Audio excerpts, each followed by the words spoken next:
দেখুন বন্ধুরা, আবার একটা রেসিপি নিয়ে আমি হাজির হয়েছি। আজকে আমি দেখুন বিট আর আলু দিয়ে আলুর দম বানাবো আর পালং শাকে পরোটা বানাবো। দেখুন কত সুন্দর কালারফুল, এটা আমরা আলুর দম বানাবো। আমরা কেটে ধুয়ে রেডি করে রেখেছি। দেখুন বন্ধুরা, আমি এখানে বিট আর আলু দিয়ে আলুর দম বানাবো আজকে, আর আমাদের পালং শাকের পরোটা হবে। দেখুন তার জন্য আমি এগুলো কেটে ধুয়ে রেখে দিয়েছি। এই যে আলু, এই যে বিট, আমরা এইভাবে কেটে ভালো করে ধুয়ে রেখে দিয়েছি। আর আমরা এর জন্যে দেখুন আমি একটু কাঁচা মেথি শাক নিয়ে নিয়েছি, এতে দেবো ধনে পাতা, টমেটো, কাঁচা লঙ্কা আর হচ্ছে ক্যাপসিকাম, আমরা এই পরিমাণে নিয়ে নিয়েছি। এবার আমাদের মশলার মধ্যে তেজপাতা একটা, আমি শুকনো লঙ্কা নিয়ে নিয়েছি। এদিকে আমাদের শুকনো লঙ্কার গুঁড়ো আছে, এখানে ধনে গুঁড়ো, এখানে হলুদ, আর এখানে আমরা একটু জিরে গুঁড়ো নিয়ে নিচ্ছি। হালকা আমরা জিরে গুঁড়ো নিয়ে নিলাম, নিয়ে আমাদের মশলা রেডি করে নিলাম। কড়াই বসিয়ে নিয়েছি, কড়াইয়ের মধ্যে তেল দিয়ে দিয়েছি, তেলটা আমাদের গরম হয়ে গেছে। এর মধ্যে আমরা এবার তেজপাতা আর শুকনো লঙ্কাটা দিয়ে দেবো। এবং তেজপাতাটা আর লঙ্কাটা দিয়ে আমরা একটু নাড়িয়ে নিলাম। নেড়ে নিয়ে আমরা এর মধ্যে এবার মেথি যে কুচিয়ে রেখেছিলাম ওগুলো আমরা দিয়ে দেবো। আমরা কাঁচা মেথি শাক একটু তেলের মধ্যে দিয়ে দিলাম, তো আমাদের ভালো রকম সেন্ট আসবে। দেখুন কত সুন্দর একটা সেন্টও আসছে এর মধ্যে। দেখুন মেথি শাকটা একটু আমি ভালো করে একটু ভেজে নেবো, যাতে আমাদের এটা ফ্লেভারটা পুরো তেলের মধ্যে চলে যায়। আমি এর মধ্যে একটু আদা কুচিয়ে দিয়ে দিচ্ছি। দেখুন সামান্য একটু আদা আমরা এতে ডাইরেক্ট কুচো করে দিয়ে দিলাম, দিয়ে এটাকে আমরা নেড়ে নিচ্ছি ভালো করে। আমাদের তেলের মধ্যে সব কিছুটা একটু ফ্লেভার এসে যাবে খুব সুন্দর করে। দেখুন এই পর্যায়ে কেটে রাখা দুটো কাঁচা লঙ্কা দিয়ে দিলাম, ক্যাপসিকামটা দিয়ে দিলাম, দিয়ে আমরা নেড়ে নেবো।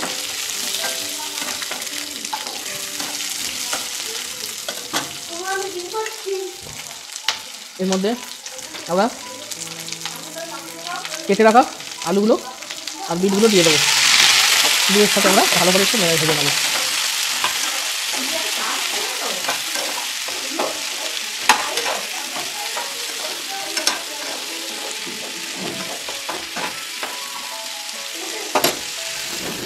আমরা গ্যাসের ফ্লেমটা আস্তে করে দেবো, দিয়ে আমাদের দেখুন এই যে হলুদ, জিরে, ধনে আমরা এটা দিয়ে দেবো। শুকনো লঙ্কাটা আমরা পরে দেবো।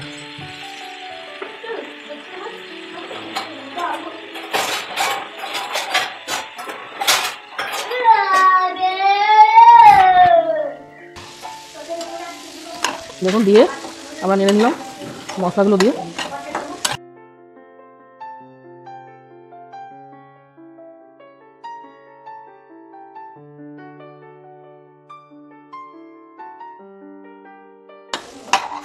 কত সুন্দর একটা আমাদের কালার এসছে দেখুন।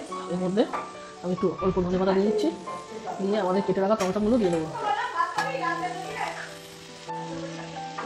স্বাদ মতন আমরা দেখুন নুন দিয়ে দিচ্ছি, আপনারা যেরকম নুন খান সেরকম দিয়ে দেবেন।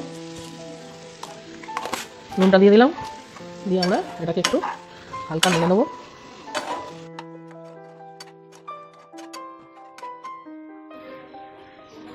এগুলো আমাদের কত সুন্দর একটা কালারও আসছে। আমরা এই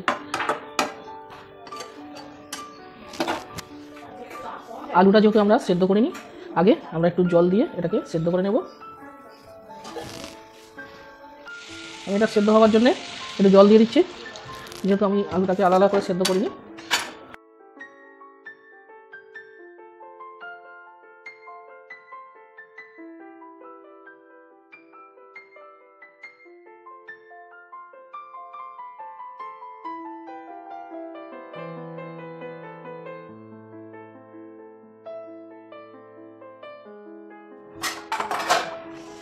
আমাদের যেহেতু বিট খুব শক্ত হয়, যার কারণে আমরা একটা 4টে আমরা সিটি দিয়ে দেবো।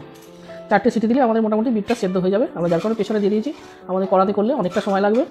আমরা এটাকে প্রেসারে দিয়ে 4টে সিটি দিয়ে দিচ্ছি।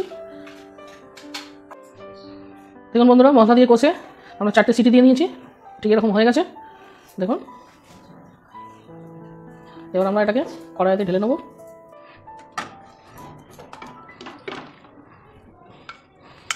এটা কড়াতে ঢেলে নিলাম।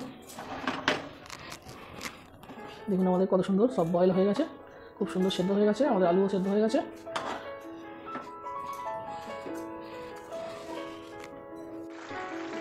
আমাদের বিট আর আলুর দম রেডি হচ্ছে।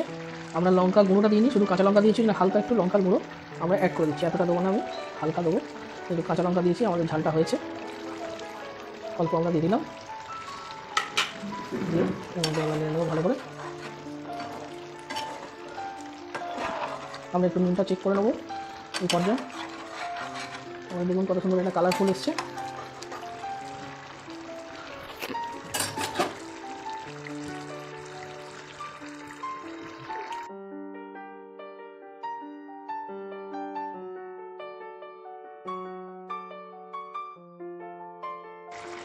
দেখুন আমাদের আলুর দম প্রায় রেডি হয়ে গেছে।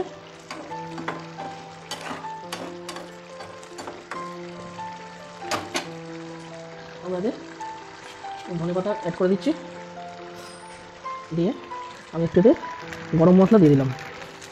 দেখুন এই গরম মশলা পাউডার আমি দিয়ে দিচ্ছি, এই আমাদের গরম মশলা অ্যাড করে দিলাম।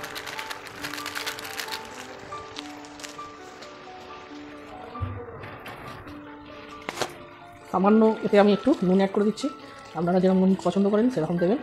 আমার একটু কম মনে হলো সেই জন্য আমি দিয়ে দিলাম। আমাদের রেডি, আমাদের বিটের আলুর দম রেডি। দেখুন কত সুন্দর হয়েছে। আমি একটু এটাকে নিয়ে নেবো, যেহেতু গরম মশলা দিয়েছি। গ্যাসের ফ্লেম আমাদের অফ করে দেবো। আমাদের রান্না রেডি হয়ে গেছে। দেখুন নিরামিষের মধ্যে আমাদের আলুর দম কত সুন্দর কালারফুল রেডি হয়েছে। এর সাথে আমরা পালং শাকের পরোটা বানিয়ে নেবো। আপনারা এইভাবে ঘরে বানিয়ে খেতে পারেন। এটা রুটি দিয়ে, ভাত দিয়ে, সব দিয়ে খাওয়া যাবে, খুব সুন্দর খেতে লাগে। আপনারা বাড়িতে করে দেখবেন, খুব ভালো লাগবে এটা।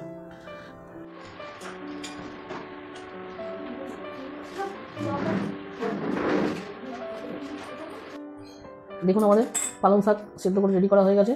আমরা এবার এটাকে ময়দার সাথে মেখে নেব। দেখুন এতে সামান্য রিফাইন অয়েল দেওয়া হয়েছে আর নুন, আর কিছু নয়। এর সাথে আমাদের এই পালং শাকটা, সেদ্ধ পালং শাকটা মাখা হবে, দিয়ে পরোটা তৈরি করা হবে।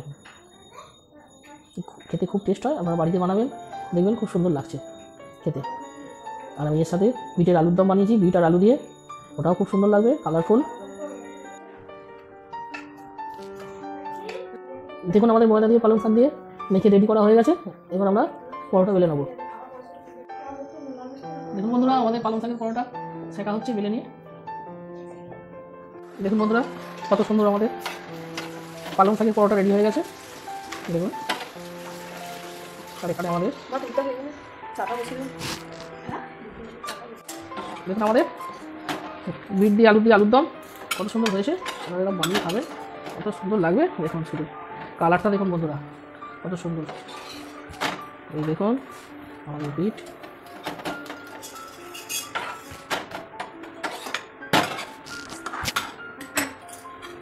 দেখুন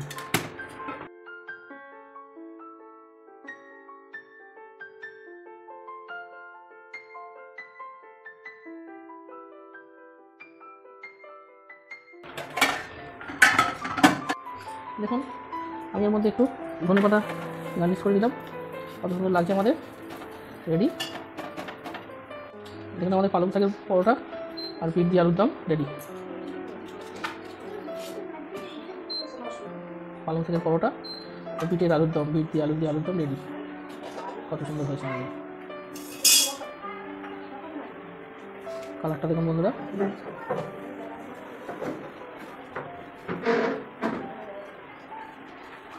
আমাদের পালং শাকের পরোটা আর বিট আলু দিয়ে আলুর দম রেডি। দেখুন কত সুন্দর হয়েছে, কালারটাও খুব সুন্দর এসছে আমাদের। রান্না কমপ্লিট।